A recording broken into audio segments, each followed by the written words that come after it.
Now this is supposed to be yours in his good way, but can you feel the habit there that you're using the inside rein as an indirect rein to bend him? So I think that's actually more than, it suggests to me that you're sort of developing that as a habit rather than on the other rein, it just being about the fact that the horse falls in. I think you're just using the inside rein to do the job of the inside leg and outside rein.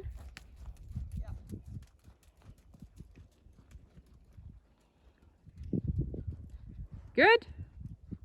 Good, keep the rhythm. Now, when he does that and he gives you that nice stretch forward and downward, if you had the coordination to not change anything but give him a scratch on the wither, that would be wonderful.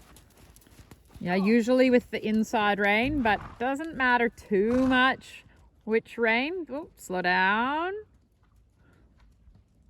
Good. Lovely. And there he goes really nicely back up into a working frame. The reason I decided to start videoing is because when you get the feeling on the horse, if you go, wow, he really stretched, like you felt how he really changed the frame stretch, it's disappointing when you watch it on video and you realize it's nowhere near as profound on video as it feels in the saddle. Yep. And the reason it's good to see that is because it actually will show you that it's good to be brave to ask for more. Yeah. Like you want more stretch. You want him to really let his pole down so that his pole will drop below the height of his wither, because he actually carries himself so nicely up when he's round and connected, like he's in a nice working frame for his body type, which is quite up. So his stretch is nowhere near as profoundly stretchy looking as it feels. Yeah. So then if you want to show it off, you have to make it another 50% more dramatic. Okay. But you're on the right track there, and timing was really good to go from having let the reins out to stretch him, maintained the rhythm, and then shortened your reins without disturbing the frame. Yeah, until I tried to rub his wither at the same time. Yeah, well, eventual progress. I think you should go the other way now, which is the hard way. When you're trying to keep him like nice and relaxed in your hand as well, when you're riding towards the gate, see if you can make it really like about there not being a gate. You know, so all the horses sort of look out the gate and look for something there. You can counteract that by thinking about it in advance and just having him a little bit more around your inside leg and bent and flexed a bit more to the inside before you even get to the gate. Good. Well done. Lovely.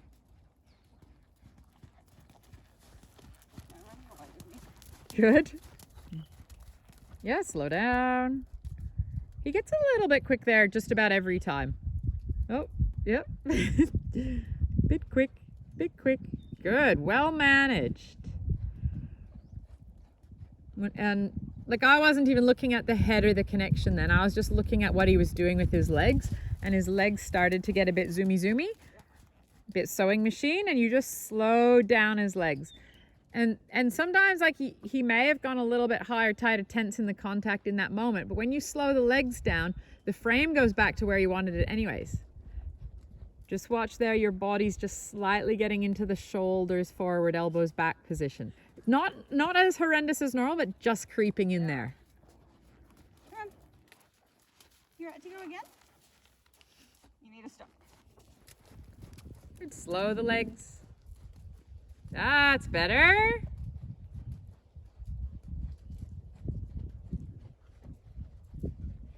Good, so see if you can just ride him into a little bit more of a connection, a little bit softer, more relaxed first.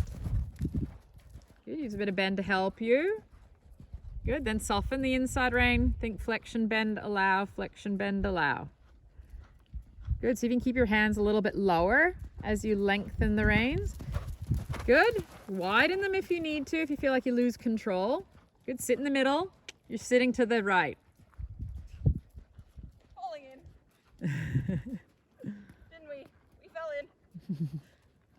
We felt it coming. When, yeah, you can widen your outside hand Yeah. and your outside rein. Good, but he didn't piss off with you. Nice. Let's try that again. You can change direction if you want. When you ride your transition from trot to canter, it was quite smooth in terms of his understanding and execution. Just went hollow into the transition. It wasn't a great transition, that one. Yeah, it was a little bit of a, well, there was you used your seat and then there was a delay and then he responded. But in the delay, he went quite hollow. So to fix that, you can think about in that transition, just watch that you don't go tight and tense in your connection to the bit. Think about keeping your connection from your hand to his mouth playful and communicative, elastic. And then before you think about asking for the upward transition, make him a little bit rounder first. Lovely there. Good, watch you're not dropping the inside rein to turn him. Good, if he falls in, you can use your inside leg and bring it back a little bit. Push his hind legs out onto the circle. Good, not turning by dropping the inside hand. Good there, well done. Good, keep your connection here until you feel him come into your hand. Feel like he gives you his pole and his jaw. So you think slower and rounder first. Only then would you then think about letting the reins out. Good. Soften the inside rein. Good, flexion bend, soften the inside. Trust him for a millisecond, see what he's gonna do. Good, well done. Then retake the reins, put him back into a working frame without disturbing him. Pretty good. Like you looked like as you retook the reins that maybe you just got a little bit fumbled up in leather strapping, but his response was great. Like, you know, for the first time we've really done this in canter, I actually thought that was quite a good outcome. What was I going to say? When I said trust him, like you were hanging on a little bit. I know. And you looked like you. When you said it, Yeah. I was like, oh, look at my Yeah. arms are doing. And then you were like, oh, okay, give it a shot. And he was actually really good. Yeah. He actually did what we wanted I him do to. trust him. He did I stretch just the didn't frame. realize my arms were doing that. Yeah, yeah. So we just want to check in that you feel like you can move him around you, put him on a circle, you can flex and bend him, and that you don't hold or trap him in an inside rein, that you can use the inside rein as you need it, but then it goes soft and allows him.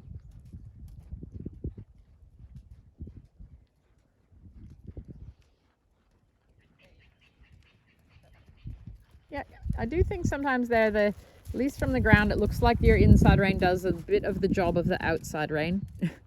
And the outside rein could help you a little bit more. Good, keep your back tight here, stay tall. Good. That's the moment there where he goes to look a bit racy. And now he's going to stop and poo. But he was almost going to look a bit racy where normally you would have leant forward, brought your elbows back, but you were a bit better there with your body. I may have been thinking about that. Yeah, good.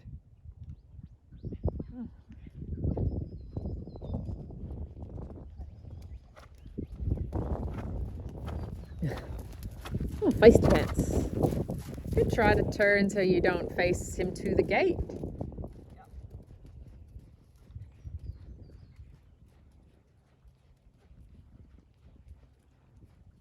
Good, slow the legs. See if you can, don't canter yet. See if you can just improve the trot here. The brain's gone a little bit buzzy. See if you can improve the relaxation of the horse physically, which is then attached to the mental reaction. Good, a little bit more bend there. His body's still sort of falling right towards the gate. You can move the circle if you want, but just think about the shape of the circle a little bit sooner before he starts drifting towards the gate. Good, flexion, bend, allow. So you're still shaping him around the circle, but find the moments that the inside rein gives. Yeah. Yeah. Too much. How was the shape of that circle for you?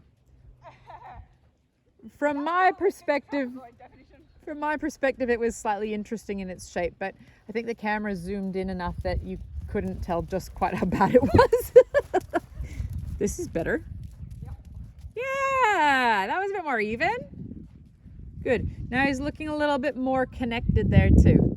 Still look to me like you've got a lot of pressure in the inside rein. Yeah. Would love that to be able to go flexion, bend, allow a little bit more convincingly. You can go the other way if you want. We'll go there. Oh, where's she going? Oh, freestyle.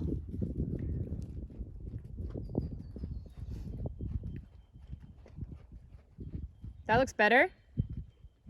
Good, stay tall with the shoulders there.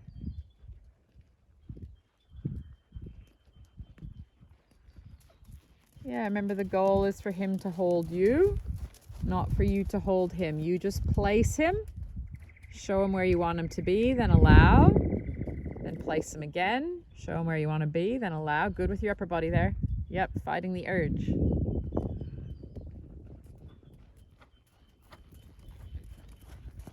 Good, he's nicer in the contact, he's a bit more settled now. Oops, there's the funny circle. Sort of fall in on the first half, the first quadrant closest to me, and then the second half sort of bows out. Good, outside rein.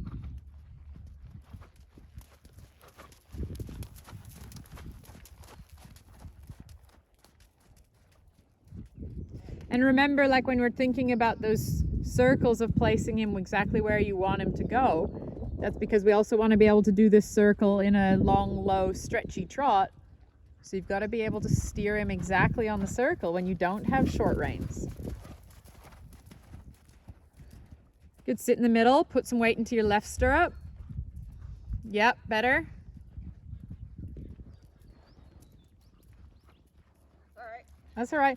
As you let the reins out there, he just sort of flattened and disengaged, didn't he? So then you just have to be able to coordinate the feeling of going, okay, well, I need to be able to scoop you up from my seat or my leg to keep you going without you rushing off. Yeah. It's not easy. You don't actually have to do stretchy canter circles until like, I don't know, 4-star. They look so pretty. But the point of it is not because I'm trying to make you do something that's like 4-star, but I'm trying to make you do something to just keep working on the independence of your arms from your balance and the connection, because it's just improves you so much as a rider. And also, like if, you know, in our limited attempts at jumping him, you feel how go-y he is. Like if you can have really elastic arms and contact, but really understand like the difference between like holding him versus getting the response and letting go, like that's essential to be able to jump this horse. Yeah.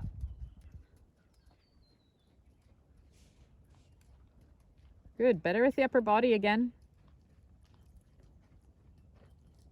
Good, flexion, bend, allow. Yeah, then bring him off the track from the outside rein.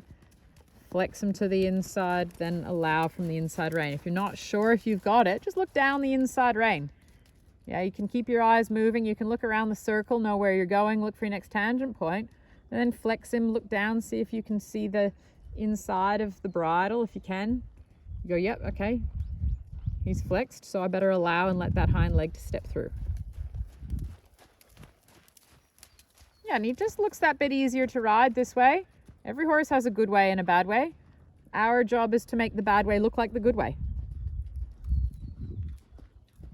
Yeah, good with your inside rein this way. It must feel a little bit more natural, right?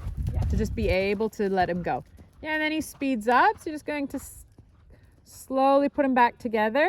See if you can keep the canter though without changing the gait just because you've changed your rein contact. Yeah, well done. A few strides anyway. Yep. Good. Have a walk.